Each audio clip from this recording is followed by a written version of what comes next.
Welcome to Chalk Talk. I'm Chris Love. And I'm John Stork. John, this is it, the end of the regular college sailing season. Conference championships behind us now. How was it for you? It was, always fun. I'm still a total college sailing nerd and look at tech score a lot. This past weekend was definitely no exception. A lot of conference championships on the line. Have you ever wondered why it's so important to be a member of U.S. Sailing? We are all U.S. Sailing, from beginners to experts, from one-design sailors to offshore cruisers, and from instructor trainers to race officials. U.S. Sailing supports all types of sailors in countless ways. Where would sailing be without instruction and safety standards? Where would we be without Learn to Sail programs? Join or renew today to support these resources and ensure sailing remains a lifetime activity for everyone. Couple of highlights I saw, Chris. One big thing I saw was in Mesa. They kind of had a pretty abbreviated event at the America's Trophy. Looked like not a lot of breeze, only 6 races.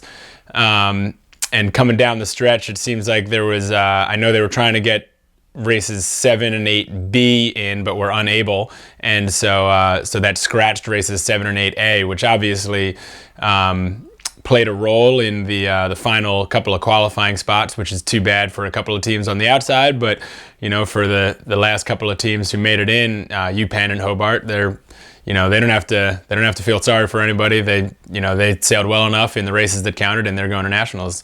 But one of the bigger surprises there, I think, was did you see who won A division at that regatta, Chris? Yeah, from Kings Point, Charlie Lomax. I was a little surprised by that. You don't hear a whole lot from Kings Point these days. Yeah, Charlie Lomax and his sophomore crew, Gabrielle Newbelt. I hope I'm saying that name right. But this kid, Charlie Lomax, from Annapolis, he's had a pretty good year for Kings Point. But this is certainly a surprise and great for them, and KP's getting to go back to nationals this year, a pretty storied program, and maybe with the help of Charlie and some other young talent they've got, they can kind of turn things back around at that place. That would be really cool. And over on the other coast, Western Washington wins Coed Champs with British Columbia coming in second. They are the only Canadian representative qualifying for nationals this year. Yeah, Coed Champs, we didn't spend a ton of time on this. We kind of assumed that Western Washington was going to kind of walk away with it. But quite on the contrary, it was actually a pretty tough event. There were only 5 teams, but the top 4 were separated by 5 points, which was pretty impressive. Oregon State and Oregon rounding out that top 4 kind of battle. But congrats to Western Washington for winning that, and those top 2 teams will be headed to Newport soon, so that's pretty cool. And then a little further down the coast, PCCSC held their team race champs this weekend. Stanford rolling undefeated, 11-0, and UC Santa Barbara picks up the second spot at 9-2. So both those teams headed to nationals. Yeah, and at PCCSC, they do that combined event, 3-day conference champs, team racing, and co-ed in the same weekend. Stanford goes 2 for 2, winning both divisions in co-ed, and UCSB comes in second in this event as well. So UCSB headed to all 3 national championships. USC and Hawaii get 3rd and 4th for co-eds. And the final conference to host their women's championship was the Midwest this past weekend. No fault to the sailors. They did a great job. And congrats to Wisco edging out University of Minnesota Golden Gophers in a tight battle to win the event. But there's definitely something was kind of on display at this event.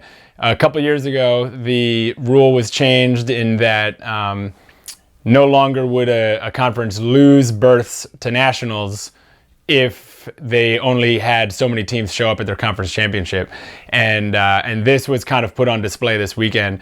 There were only 5 teams at the Midwest Women's Championship, and 4 of those are going to nationals. And they get 4 berths because they have registered. They've registered women's only competition from schools throughout the Midwest. They've registered enough of those quantity to make up to allot 4 berths. And I don't know the exact number, but that's, they've probably gotten somewhere up in the teens of registered women's schools at events this year. And for that conference only to get 5 of those, qualified teams to the championship, that's not a great performance by that conference, and it's really a shame. But like I said at the beginning, it's no fault to the sailors. All the girls that showed up there, I'm sure they competed hard, and ultimately we've got some great representation from that conference going to nationals. It's just too bad that it kind of goes down in this way, and ultimately that means some good teams from other conferences that went to their conference championship, they might not have the opportunity to go. But that, it is what it is. It's behind us, and now everybody's looking forward to Newport. 12 teams plus 2 provisional teams registered for women's in MCSA. Hopefully more next year. Back here in New England, though, boy, that was one of the most competitive conference championships of any of the 3 disciplines of any of the conferences. And a lot going on here. The finishing order, Brown, Coast Guard, Yale, but of course 8 teams qualify. And John, help us dissect these results a little. Yeah, obviously pretty impressive with Brown winning the event. We'll get into that in a minute. Yale continues to have a great year, as they kind of always do. Everybody kind of expects that. BC, they got the job done. We probably would have expected them to finish a little bit higher. But one of the real surprises, I think, here is Coast Guard. Hats off to Brian Swingley, Chris Clevin, and all the sailors there in New London. They just finished second at a New England championship for the second weekend in a row. They got second, almost winning the women's champs as well. So, Coast Guard's off to great things, and they're sailing great, and look for them to be really competitive at nationals, at the finals. So good for them. A couple other kind of highlights. Bowdoin going back to nationals, second year in a row for them after a pretty long drought. Awesome to see seniors kind of really come together. Their senior, Michael Croteau, I think is his name, Croteau. I met him a number of years ago at a Vanguard regatta, and he was a great kid, and he just seemed like one of those kids that just is infected with sailing, and he wants to be better all the time.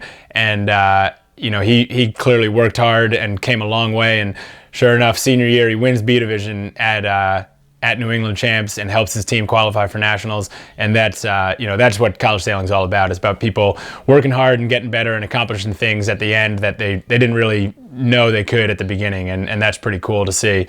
Well, speaking of that New England Championship, we thought it would only be appropriate to bring on the winning team for this week's episode. We're happy to have with us Pearson Potts and Lydia Whiteford. Welcome, guys. Hi. Thank you. Thanks a lot, Chris. So you guys had a really incredible weekend winning this regatta, but looking back at the results, I don't know if you were aware, you were only winning this at one point, and that was after the final race. So what was your approach this weekend? How did you find yourself at that point, and how did it feel to put it all together? So going into the weekend, we were confident that we could take it. We could beat anyone out there. We were confident that we had all the potential. So we didn't, and we knew it was our home venue. Like, I grew up sailing in Newport. Lydia sailed there a whole bunch, and so we knew where we stood. But throughout the regatta, we were never really thinking, we had to be, first in every race or top 5 in every race. We just kind of kept plugging away. The best team racing of the summer is happening in Zim 15s, and the schedule is set. Newport, Marblehead, Annapolis, and Charleston will host the hottest sailors and the coolest boats as they prep for the U.S. Team Race Championships this fall. Now is the time to pick an epic team name, sign up for events, and purchase your new Zim 15 or lock in a charter for the summer. Visit zimsailing.com for additional information, sail fast, and have a blast in a Zim 15. Yeah, I think it was just, it was a really tough regatta with really tough conditions. It was kind of hard to stay in a groove, but we just tried really hard to stay in it and not get frustrated and, not get fed up. And even though we didn't have the flashiest results, obviously it got the job done. So think that was the key thing, was just not to get frustrated and not to, try and be consistent, which is what we did, I think. Obviously, it definitely worked out for you guys. It's pretty impressive. I'm sure you guys are probably aware of this, and it's good that you guys definitely seem to be not overly concerned with results. But I don't know if you're aware that this. I think this is your guys' first major co-ed interconference or major co-ed event win of the entire year. And Lydia, being a senior, I remember coaching against you. I know you've been a part of some successful campaigns in the past, and I'm wondering how your guys' team stayed focused to be able to keep improving all year long. Not really, it's not that you guys have had a bad year, but you never really showed this sort of capacity. And how do you keep working, keep the whole team behind you? Because in order to have this kind of success, you guys clearly have a good team to practice with back home. How do you keep everybody going on the right track to ultimately peak at such an ultimate event like NISA Champs? I'll start off by saying that, there are plenty of teams in NISA that had the capability and the potential to win New England's. Whether team racing or fleet racing, that's just the nature of the conference. It's the SEC. The SEC football is NISA sailing. That's how it works. So, a lot of teams feel like the potential that they have. Now, in respect to, Brown sailing, in the fall, we were very frustrated that we didn't qualify for the show, we didn't qualify for ACCs at the show. We were kind of pissed off. We were hungry going into the spring season, and basically, we had to rally everyone in our team from the lowest guy to the top guy, saying that we felt pretty stagnant, that we hadn't really grown. Our results didn't really show, that we were always one of those teams in between 5th through 8th, sort of kind of a mid-level NISA team, is what our results showed. And sort of the way I'd say, and then we got to team racing New England's, and had a rough first day, and came back, strong on Sunday, but yet we still, was close, but wasn't good enough to get the job done. And that was sort of the story. Close but not good enough was sort of the story that we've been faced before this New England's this past weekend. And so, to answer your question, we just kept plugging away. We never really laid down, and we try to coach ourselves, really, through the mental game of it all. What do we think? Right. I think that, we've had kind of a tough year. It's a tough conference, and the biggest difference I can tell with, kind of peaking at the right time here now is we have the whole team. We have the whole team dynamic right. We've really, the team has really come together, and the biggest part of this weekend to our success, I think, even was our shore crew. They were a huge part of being there for us and, giving us what we needed and keeping us in it and always being ready. We had everyone dressed and ready on shore, and it was really good for confidence and feeling, we had the team behind us and that anyone could go in and get the job done. And that was a really good feeling to have, and it was one that we finally kind of got this regatta, which was crucial to our success, in my opinion. Yeah, it's obvious. It's got to be just a huge confidence boost, and it's great to kind of have such a to have your first big win of the year at NISA Champs has got to be a pretty amazing feeling, and there's no doubt that the shore crew must have played a big role. I know Brown, you guys have always kind of had a capacity to have a bunch of characters on land, so I'm sure they played a big role. And anybody in Rhode Island, they should know two of those characters, going to be sailing into Rhode Island on Thursday on Team Alpha Medica. Mark and Charlie. So yeah, Mark and Charlie. I'm sure you guys are proud of them, and they were just some of the many characters that Brown has put on the water before. But I guess let me see. Oh, one more question I had, kind of with that kind of team philosophy. Well, you guys have had some some stumbling blocks along the way, and kind of kept chipping away. Your women's team is doing really well, and they, winning the Dellenbaugh and, stringing together a bunch of top 5s and top 3s this spring. What is the kind of relationship like between the top co-ed team and the top women's team at practice, and how much is it helpful to you guys to have such a good women's team to practice against back home? I sailed in both events. I sailed in Women's New England's as well, and they're an awesome group of girls. They're totally, we're all willing to help each other. When it came to team racing, they were totally willing to step up to the plate and help us out with team racing, and it's great to have such a deep team to practice against, and I think that we've been feeding off each other in the past couple weeks. Happy for them for their success and wanting to get to the same level.